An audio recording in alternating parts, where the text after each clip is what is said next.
So let's get into the second part of this series.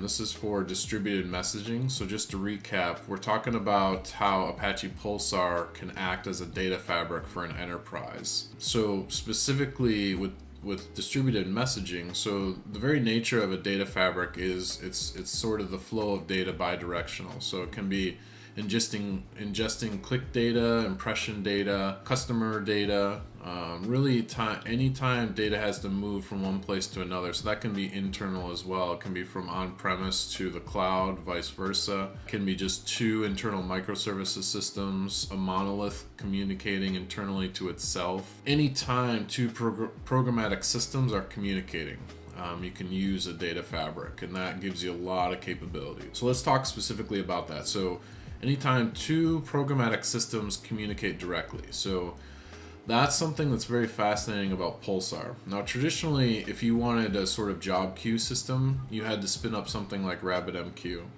If you wanted streaming, you might go towards something like Kinesis or Kafka.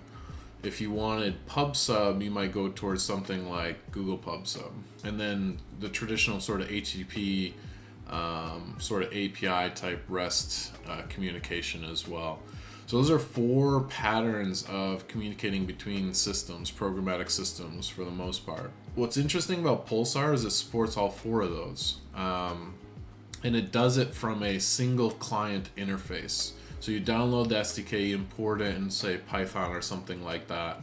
You can produce and consume in those four patterns, which is really fascinating to be able to do that from a single library. That sort of reduces your complexity of your tech stack. It also makes it easier to adopt across your enterprise. One of the things that's very difficult is imagine for those four things you had four technologies to sort of support that. Then you have to sort of expect your engineers to have some level of knowledge of those four systems to understand how to use them properly. And because those patterns are significantly different, for example, queuing versus streaming, that can require a significant amount of time from an engineer. Typically correlates to their skill level, but the point remains the same, is they have to understand enough to use it properly. And that can take a lot of time. So that's four systems. Whereas with Pulsar, once you understand the sort of consumer side of it and how you define your subscriptions or make your subscription to a topic, which determines the type of messaging pattern you're using, it becomes just easier at the end of the day for an engineer to understand it. And what that equates to, one is more efficient and more productivity, but also one of the things that's very hard about technologies is getting them adopted.